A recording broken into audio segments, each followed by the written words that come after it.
Surtout, il y a une Ligue des champions qui détermine tout. Qui est meilleur joueur désigné de cette Ligue des champions? Mais c'est Ousmane Dembélé. La Coupe du Monde aussi parfois peut compter, Rémi. Mais la Coupe du Monde et des clubs, Ah oui. quand il joue la Coupe du Monde des clubs, qu'est-ce qui se oui, passe? des clubs. Et bien évidemment, c'est lui qui marque contre Bayern. Et vont en finale. Vous comprenez? C'est lui qui va marquer. Mais pour même conduire le PSG en finale, il faut savoir que c'est lui qui fait les 2 passes décisives contre Aston Villa. Il faut savoir que c'est lui qui égalise, qui marque le but contre Liverpool. Il faut savoir que... Mais tous les matchs, il a été décisif. Donc, à partir de cet instant, il a été Rémi, il y exemplaire. a certaines critiques qui disent qu'il a commencé à jouer en janvier. Nous allons... Remarquez, c'est la saison, mais... vous savez, dans le Non, marathon... non, mais je me fais le porte-voix. Dans le marathon, ce n'est pas celui qui démarre vite. C'est à l'arrivée qu'on vous juge. Sauf que... Vous pensez au lièvre et à la tortue? Oui, oui, si vous me dites ça aujourd'hui, c'est-à-dire que moi, je peux vous citer les matchs décisifs d'Ousmane Dembélé. Mais Non, maintenant, mais bien sûr. quand on me parle de Yamal, eh bien, les gens me disent que non, il a été bon, j'aime le voir jouer, j'aime le voir... Nous ne sommes pas dans la Et c'est chorégraphie. une star des réseaux Nous ne sommes sociaux. pas dans la samba. Mais c'est aussi... Nous ne sommes pas dans un festival à Nice, nous sommes au football. Ok. Et alors, en football, il faut savoir que le co-meilleur buteur de la Ligue des Champions au Barça s'appelle bel et bien Rafinha et non Lamine Yamal, qui vous plante quand même seulement pour une saison 18 buts. Vous allez me dire que c'est merveilleux de mettre 18 buts. Mais dans quel match a-t-il été décisif? Un seul match où il a véritablement brillé. C'est-à-dire que c'est contre l'Inter. Où bien évidemment, il fait cette action exemplaire. Sauf que derrière, Mais le justement, Barça Barça est est éliminé. éliminé. Alors, Si on résultat a des ce courses, il y a débat un proverbe aujourd'hui- africain qui dit on ne récompense pas la fumée qui ne cuit pas la viande. si on a ce débat aujourd'hui, c'est parce que justement, on n'a pas eu cette finale logique et attendue qui était Barça-PSG. On l'a pas eu à cause d'un On va l'avoir arbitrage. dans 15 Un jours. ar- là. Alors on aura une Non, belle. mais Xavier, on on peut pas aura- dire mais- ça. mais on peut pas dire on ça. aurait- Enfin, je veux on dire, aurait eu- on aurait l'Inter eu- est arrivé en... Si Non, nous, on le a match vu- de Yamal, que on tu a vu- connais en Ligue on des a vu Champions, que l'Inter Non, de pas de Milan, théorie du complot on a vu que ici, l'Inter de Milan avait pas non, le non. niveau puisqu'ils ont pris 5-0. C'est Et pas- donc, c'était c'est pas le nous niveau. un donc, match de le Barça, Lamine Yamal avec- qui peut lui donner un ballon d'or. Avec un arbitrage normal, on aurait eu le Barça en finale. Et là, on aurait eu PSG-Barça et on aurait su vraiment qui était le ballon d'or. Là, aujourd'hui, il y a ce débat parce qu'on a été privé de cette finale qui était la finale logique et Ils sont attendue. champions d'Espagne. Et Enfin, on il a en été des privé, trophées aussi, et on a Lamine- été même Lamine privé Yamal. d'une éventuelle finale au mondial des clubs PSG-Barça parce que le Barça n'était pas qualifié parce que la FIFA avait fait ses Ouais, ça a rien à qualifications. voir avec la- les Yamal jeunes et marrons. Donc, l'arbitrage. si on a ce débat encore aujourd'hui entre Lamine Yamal et Ousmane Pas Dembélé, seulement. Pas Pas seulement. c'est Il y a parce d'autres joueurs, qu'on n'a hein. pas Mais eu bien la au contraire, Rafinha on n'a pas était eu la plus bon. finale Moi, je attendue trouve même parce qu'on n'a Hakimi. pas eu la Votre finale voisin- Je espérée. trouve Hakimi. Votre voisin, ben voilà, Ouais, votre Hakimi, carton la ouais. semaine dernière, Exactement. Benjamin, c'était Hakimi. Oui, parce que je trouve qu'on s'est uniquement recentré sur ces 2 joueurs-là, mais on oublie Hakimi. Pour moi, Ben, Hakimi on se- qui a fait une Pourquoi saison le PSG n'a pas extraordinaire. misé sur lui alors que finalement Mais- ils lui font jouer tous les matchs l'année dernière? Et c'est où je suis pas d'accord avec ce que Xavier disait. Moi, je trouve que le PSG a fait une mauvaise communication. Parce que vous pouvez pas uniquement choisir de dire que vous avez choisi Dembélé, que ce soit lui, au détriment d'Hakimi, parce qu'Hakimi, c'est normal qu'il se sente frustré. Ben, parce qu'il fait une Ça grande se voit saison pas encore aussi. sur le terrain, mais Non, mais bon. il le montre pas sur le terrain, ouais. mais on le sait quand on voit sa sortie, C'est qu'il pas moi fait qui son fais la communication interview, du Paris qui le Saint-Germain. dit ouvertement que lui aussi pense qu'il mérite, mais bien sûr qu'il mérite. largement. On a vu Rodri qui a gagné Je l'ai la dit, saison moi, dans dernière cette au détriment émission. de Vinicius. Tout le monde a dit non, mais c'est vrai, Vinicius, il avait des stats. Tu parlais des stats, Rémi. Vinicius, la saison dernière, il a fait des stats comparé à oui. Rodri qui le gagne. Mais à la fin, on l'a donné à Rodri. Oui, mais ça, c'est parce qu'il y a- cependant, c'est parce qu'il y a une rivalité. j'abonde sur ton sens. Pourquoi? Parce qu'effectivement, lorsque vous voyez Hakimi, bien évidemment, on me parle aujourd'hui de Pedri. Mais Pedri, on va vous dire que c'est 5 buts et 8 passes décisives. Mais Hakimi, c'est 11 buts, Bien sûr. 16 passes décisives. Ouais, C'est-à-dire après- que même en finale, c'est lui qui Il a été ouvre le décisif, coffre-fort. il a été C'est-à-dire décisif. qu'à Le chaque niveau- match, il a été décisif. Donc, pour moi, je trouve que le Paris Saint-Germain, je suis d'accord avec vous, a mal communiqué. Et d'ailleurs, je crois aujourd'hui que lorsqu'on essaie de regarder aussi du côté du Barça, ils ont aussi mal communiqué. Parce que je crois que le joueur qui a été le plus décisif, qui d'ailleurs fait que le Barça passe devant même Dortmund, c'est bel et bien Rafinha. Rafinha, Sinon, bah oui. ça Ouais. n'allait même pas. Il marque 3 buts Bah oui. et tout sur les Mais 4. c'est là qu'entre Peut-être que en- les jurés ne vont pas tomber dans ce choix l'un ou Cornélien, l'autre. Et exactement. le choix cornélien Alors- vont peut-être choisir une troisième voie. J'en Alors, doute franchement. Un coup de mais, baguette magique, vous avez le droit de voter. On est après le 30 août, mais vous avez le droit de voter. Xavier, vous votez pour qui, vous? Oh là, je suis très embêté, comme je vous l'ai déjà dit Non, dans mais l'émission vous devez plusieurs choisir. fois. Xavier, Mais ça y bon, est, on le sait. je pense que ouais, j'aurais quand même voté Ousmane Dembélé. Ouais. Moi, j'aurais voté Hakimi. Hakimi. Et vous, Rémi? J'aurais voté Hakimi. Bon, bah voilà. Donc, Et Ousmane Hakimi Dembélé en deuxième. est notre ballon d'or. Il était déjà notre prix Marc-Vivien Foé, il est notre ballon d'or. Peut-être qu'il viendra nous voir grâce à ça. Bon, voilà pour ce qui est. Et évidemment, ça sera suivi sur RFI, cette cérémonie avant et après la remise du ballon d'or, et notamment avec l'envoyé spécial sur la cérémonie que sera Sofiane Amazian. On continue dans Radio Foot, descendons sur les terrains.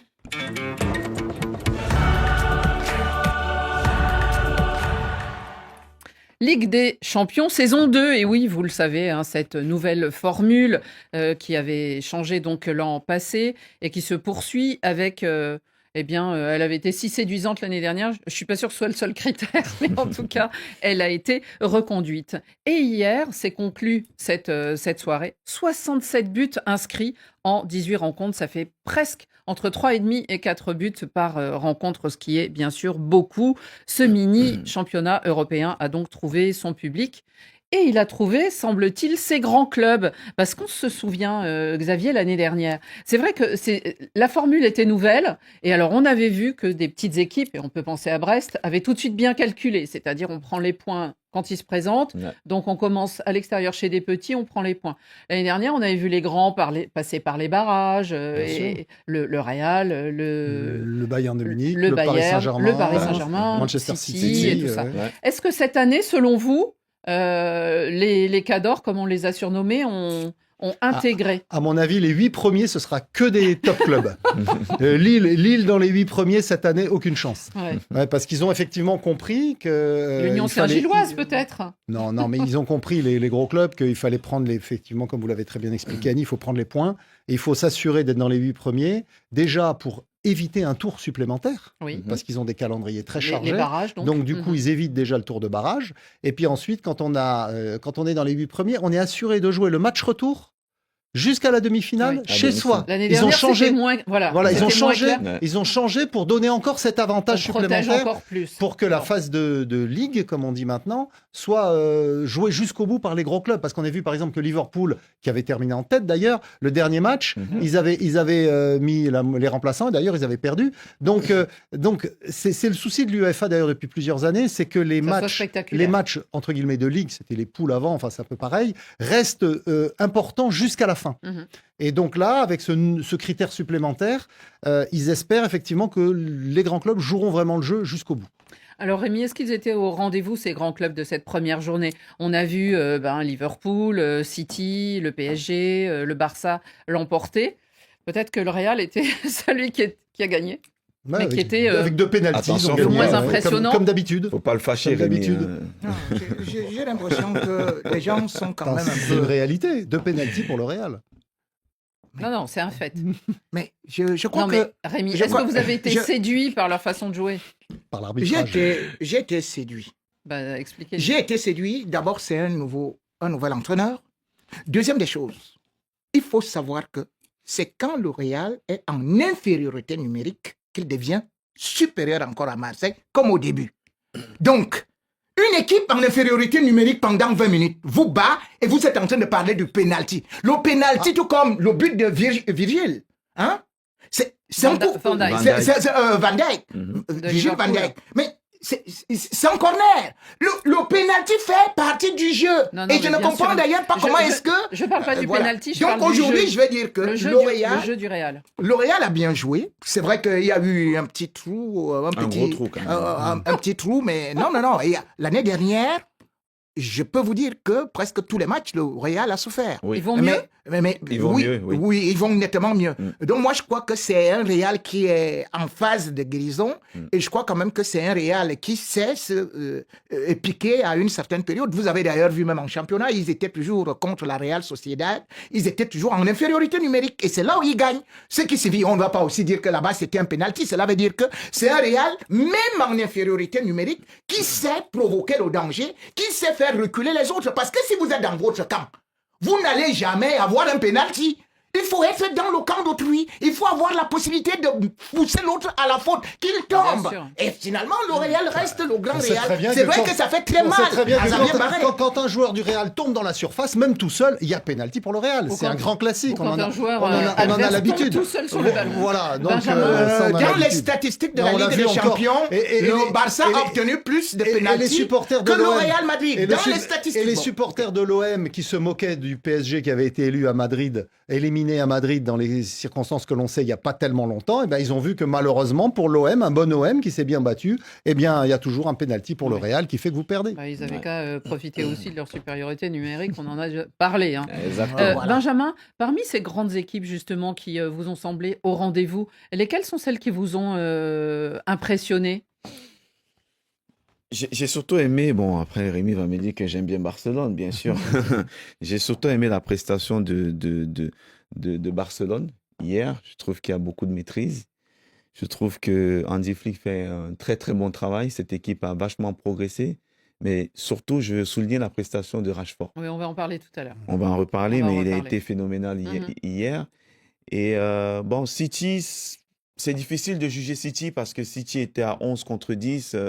Naples a été très vite réduit tôt, très tôt dans 25e le minute. match. Mhm. Moi, j'aurais voulu 20e. voir ce match-là. 21e, je crois, oui. C'est le match que moi, j'aurais voulu voir parce que City en championnat, on sait que c'est pas terrible du tout et que ce City-là a beaucoup Enfin, de ils ont- manques. Ils sont en reconstruction. Oui, Oui, voilà. oui, à chaque année, ils sont en reconstruction. Chaque année, oui.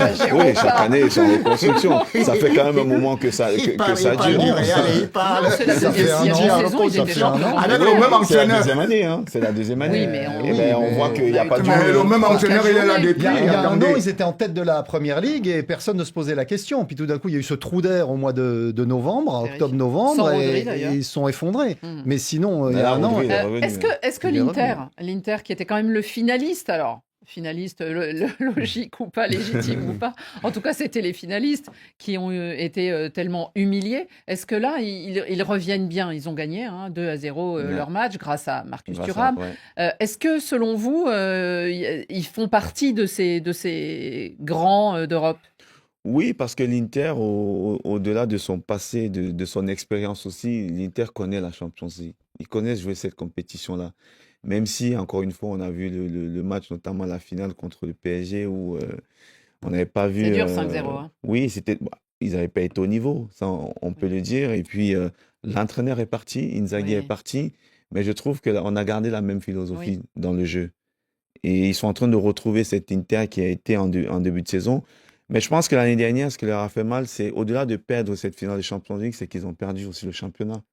Où pendant un Ils ont moment, tout ils perdu, en fait. ont dominé et Naples, à la dernière minute, est repassé Ils avaient devant. perdu les 3 titres. Mais on sent quand même, en plus, avec l'apport de Thuram aujourd'hui, qui est, Ils sont toujours là, quoi. qui est vachement complémentaire avec Lautaro Non, mais- Martinez. Xavier, pour il y a vous connaissez Opta, on connaît tous cette base de données. base de données, voilà, qui fait des analyses. Alors, en début de saison, ils ont donné leurs pronostics sur, au vu justement des paramètres qu'ils peuvent avoir.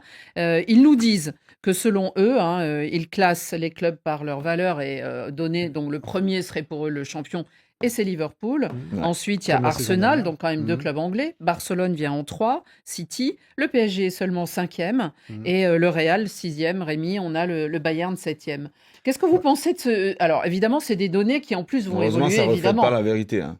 Oui, Non. mais moi je pense qu'on ne sera pas loin du classement final. Ça reflète en tout cas le mercato, de vraisemblablement. la phase aussi. de ligue, parce que comme on l'a dit tout à l'heure, les clubs qui l'année dernière avaient peut-être fait preuve d'un peu de dilettante au début de la compétition en disant on a 8 matchs, on va jouer un club chypriote, etc., avaient laissé quelques points en route. Et donc là, on a bien vu que tous les grands clubs sont partis à fond. La seule nouveauté importante par rapport à la saison dernière, c'est qu'il y a 6 clubs anglais. Puisqu'il y a Tottenham, en tant que tenant de la Ligue C'est Europa, vrai, ouais. et qu'il y a un club qui est qualifié en tant au titre du fair play, qui est un élément au classement UEFA sur les 5 dernières années, les deux premiers, sur l'année écoulée, les deux premiers ont un club supplémentaire. Donc cette année, c'est l'Angleterre, qui a donc un 5e club, et puis aussi, ou un 6e, et donc l'Espagne. Donc vous avez 6 clubs anglais pour 8 places. Alors, est-ce que Tottenham, est-ce que Newcastle vont être dans les 8 premiers? Moi, je ne le pense pas. Mais ça veut dire On que les avait normalement. pas mis dans les cadors. Hein. Ouais. Oui, mais c'est Pas vraiment. c'est quand même des clubs anglais avec Oui. des gros effectifs. Newcastle, ils ont quand même posé pas mal de problèmes à Barcelone hier. Donc, je pense que sur les 8, normalement, vous avez 4 clubs anglais déjà qui sont dans les 8 premiers. Là, dans les Liverpool, statistiques, on en a Arsenal, trois, hein, Man vous êtes pas City. loin. Mhm. Donc voilà, et après, il y a 4 places à prendre. Après, le Bayern, le PSG, l'Inter, le Real, le Barça. Vous voyez, les places, les 8 premières places, elles vont être très disputées. Rémi, est-ce qu'il y a déjà eu dans cette première soirée, enfin je sais pas quand, il y avait 3 soirées mais pour une journée, est-ce qu'il y a une équipe qui vous a déjà impressionné?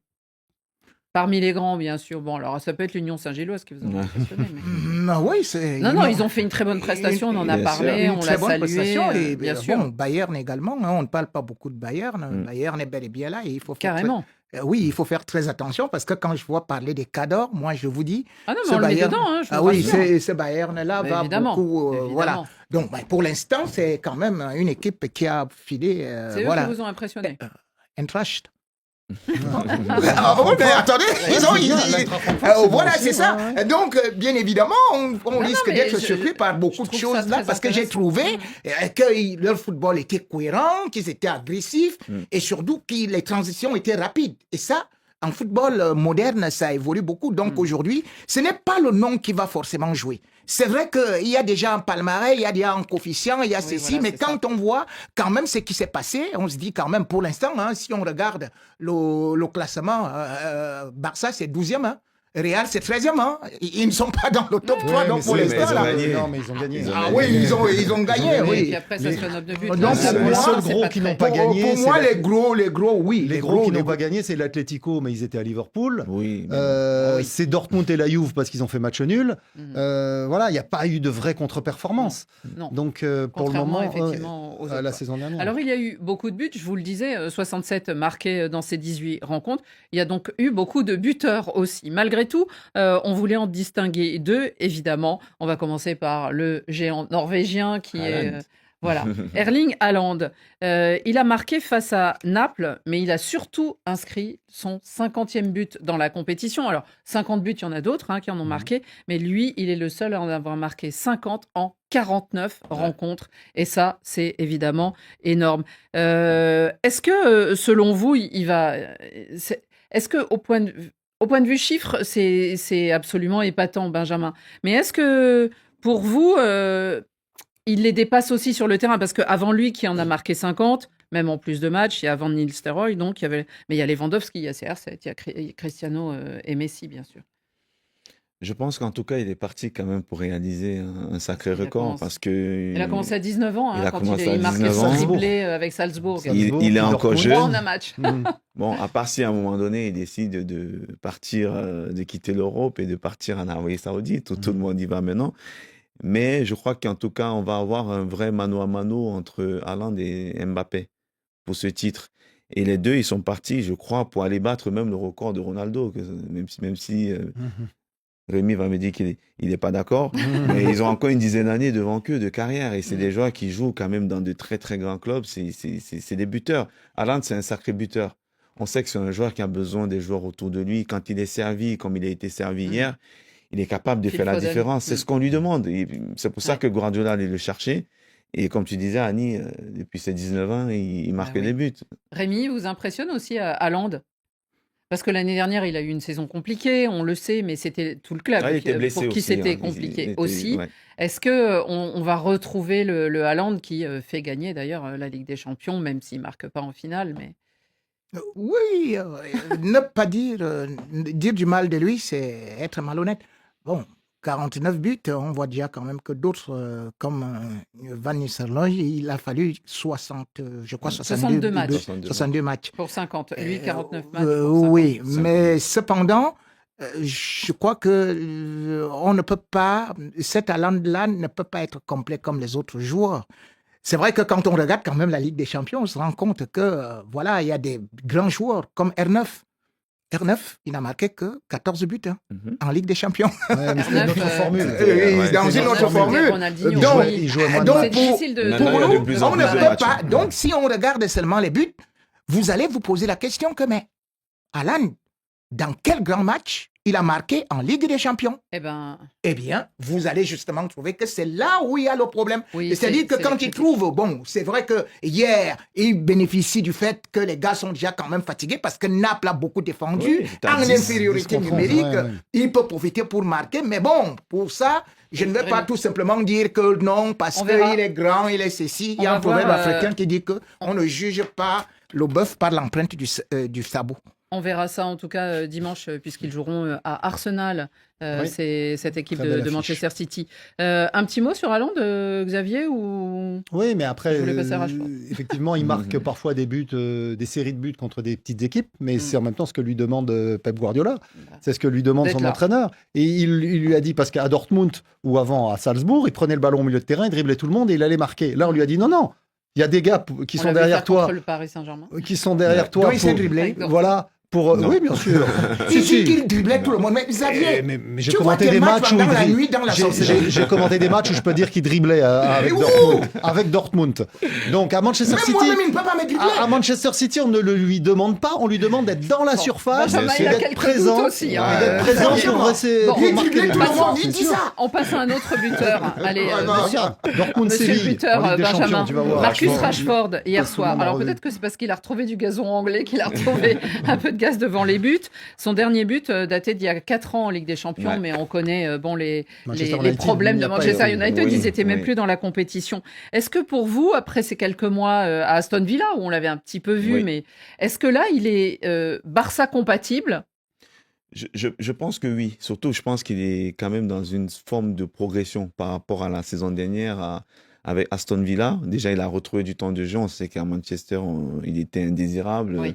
Il ne jouait quasiment plus. Il a fait le choix d'aller là-bas pour retrouver de la confiance et du temps de jeu. Il est prêté. Hein, Et pour il a l'instant. été décisif par moment. On se rappelle encore du match contre le PSG où il fait ce petit truc sur le côté. Il a été bon. Et le choix aujourd'hui d'aller à Barcelone avec un entraîneur qu'on sait qui est très rigoureux, qui va lui apporter quand même ce dont il a besoin, c'est vrai qu'il est quand même dans une forme de concurrence Mhm. sur son côté-là. Il y a des joueurs à ce poste-là, mais le Ça fait assure. d'avoir marqué hier, ça lui permet de retrouver un peu de la confiance et de se montrer aussi, de montrer qu'il est présent, il sera présent dans la Exactement. rotation. Parce qu'il y a énormément de matchs. Barcelone va jouer énormément de matchs. Et à ce moment-là, on aura besoin de Rashford. Parce que hier, C'est- Yamal n'était pas là. Bien et sûr. donc, il est Rafinha lui joue à était- droite. Rafinha, Exactement. et- Lui et- était présent. Et il n'a que 27 ans finalement. Mais Xavier. c'est un super joueur. Mais oui, Moi, on j'adore le ce sait. joueur et je n'ai pas compris comment il s'est retrouvé dans cette situation à Bon, Manchester on a United. l'impression qu'il a sombré Il y a- avec un peu le club et l'équipe Oui, et alors tout après, ça, il non s'est La peut-être plupart qui parce sont que- passés à Manchester, il c'est s'est- pareil. Hein. Ah oui, oui. mais il s'est laissé enfermer dans une espèce de déprime. Et là, il renaît complètement à Mhm. Barcelone. Ouais, et il c'est l'a dit. Hein, extraordinaire. Et je d'ailleurs, suis 100% disponible et heureux en fait. Et c'est 100% vraiment formidable en enthousiaste. plus parce que le Barça n'a pas les moyens de se payer Rashford Mm. en temps normal, puisque le Barça n'a Mm. plus d'argent. Mais en revanche, Rashford, lui, prêté par Manchester United, il peut venir à Barcelone et là, il s'exprime dans un environnement extrêmement favorable et c'est tout bénef pour tout le monde. Rémi, quelques petits mots sur Rashford. On va le retrouver. La semaine dernière, je disais Rashford à Manchester United était devenu Rash faible. Bon, aujourd'hui, il faut. Et Il y a aujourd'hui, des tu dis auditeurs qui quoi s'en souviennent, vous allez voir. Oui, parce que vous savez, pour juger d'abord un joueur, c'est par la dimension physique. Parce que quand vous regardez son but, Mm. qui est flashé à 98 km/h, Oui. Ouais. cela veut dire qu'il y a de la puissance et il y a surtout la confiance Mm. qui lui permet de De lâcher un tenter ce tel geste. bolide. Oui. Donc c'est pour ça que je dis que oui, Rashford, il a retrouvé ce que moi j'appréciais déjà quand je le voyais, c'était quand même quelqu'un qu'on disait comme le futur de l'Angleterre. Mais bon, je vois que cette fois-ci, malheureusement, avec Barça sur le fond de l'attaque, il ne pourra jouer que quelques bouts Ouais. de match, Eh oui. d'autant plus que Ça va être Mais il je va en vois de profiter. plus, je vois On y des gens reviendra, comme Rémi. Olmo qui ne sont pas contents Ouais. de rester sur le banc. Il y a beaucoup de gens mécontents quand on a trop de joueurs, évidemment. En tout cas, il est dans l'équipe type de cette première journée de Ligue des Champions 2025-2026. Allez vite, on fonce vers le Vélodrome.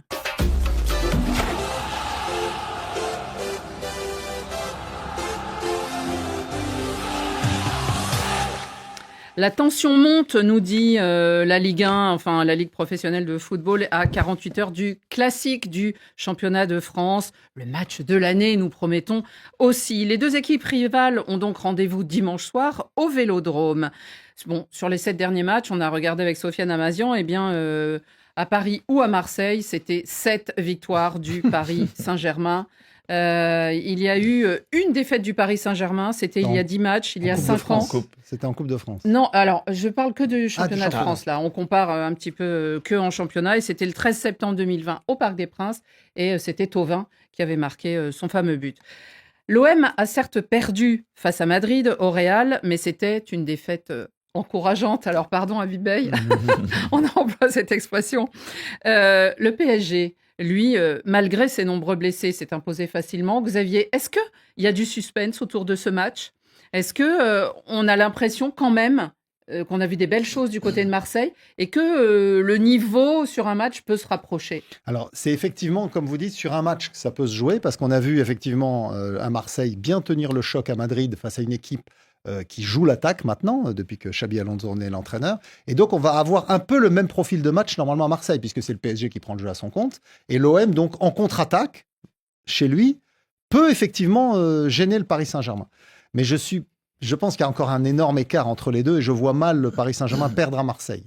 Parce que même s'il y a des blessés, on se rend compte que il manque un tel, il manque des joueurs importants, Ousmane Dembélé, Désiré Doué, mais vous jouez quand même de la même façon avec Barcola qui va marquer, avec Gonzalo Ramos qui finit par marquer, qui finit par rentrer surtout parce que le pauvre. Oui, mais donc voilà, donc on a quand même du côté du Paris Saint-Germain suffisamment de ressources pour garder la main, je pense, face à cet OM, même si dans le contexte du match à Madrid, l'OM a montré qu'il a la capacité de contrer les équipes qui dominent.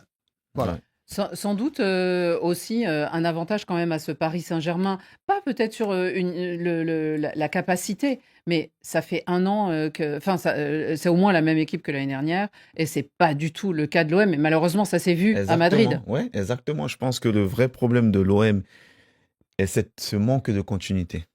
Chaque année, on est en train de changer, on repart de zéro. Il y a des joueurs qui viennent, il y a des joueurs qui partent. La dernière journée du mercato, il y en a 3 ou 4 qui sont arrivés. On n'a pas eu le temps de mettre une équipe en place. Mais il faut déjà qu'on installe une forme de continuité. On a réussi à le faire avec l'entraîneur qu'on a gardé pour sa deuxième saison. Il faut qu'on réussisse aussi à le faire avec des joueurs. À un moment donné, si vous voulez avoir une équipe compétitive... Si vous croisez Pablo Longoria quand vous allez sur les terrains, je lui dirais, ou à Mehdi même. Je dirais à Mehdi Benatia. Mais c'est vrai qu'après, comme vous avez dit sur un match, effectivement, beaucoup de choses peuvent se passer sur un match. Mais moi, cet OM-là, tu disais qu'ils ont fait un bon match à Madrid. Encore une fois de plus, ils étaient à 11 contre 10. Oui. À 11 contre 10. Oui, mais même à la fin. Moi, je n'ai pas vu un OM qui a proposé quelque chose de différent. Je n'ai pas senti une équipe qui avait envie d'aller gagner, d'aller faire mal au Real. Mais à un moment donné, il faut qu'on prenne des risques dans cette équipe. Si on a envie de bouger le PSG, il faut qu'on prenne des risques. Et j'ai le sentiment que ces matchs-là, il est début déjà avec le sentiment de l'avoir perdu. Et ça, c'est terrible. Rémi, vous pronostiquez une victoire du PSG dans le Vélodrome ? Une fois encore ? Oui, parce que le PSG, il faut savoir qu'en début de saison, ils étaient comme la saison dernière. Hein. C'est-à-dire qu'ils ont eu des difficultés avec Angers, c'était 1-0 et tout. Mais vous voyez, avec Toulouse, c'est 6 et consorts. Donc, sur les trois derniers matchs, c'est 10 buts marqués, 10. Ouais. Et alors, lorsque vous essayez de regarder les statistiques avec l'OM, c'est-à-dire que sur les 5 derniers matchs, c'est 15 buts encaissés par l'OM. Et lorsque vous essayez de regarder sur l'ensemble des matchs, les 8 derniers matchs, c'était quand même... Des 4-0, des 2-0. Les 8 derniers matchs, vous voyez quand même que c'est 7 victoires. Sur 42 matchs, vous voyez que le PSG a gagné 28 fois, Marseille n'a gagné que 8 fois. C'était quand Jésus-Christ vivait encore. Donc, à une certaine époque, quand vous essayez de regarder ça, vous dites que avec ce PSG, vous regardez que la dernière fois qu'on avait espoir que Marseille va faire quelque chose, ça a encore été à domicile, 3-0. Ouais. Donc, c'est très compliqué de voir ce Marseille-là parce que Marseille peut avoir aujourd'hui Greenwood, peut avoir Guri, peut avoir Aubameyang. Ils peuvent être bons et ils peuvent être moins bons. Oui, mais dès qu'ils vont voir le PSG, même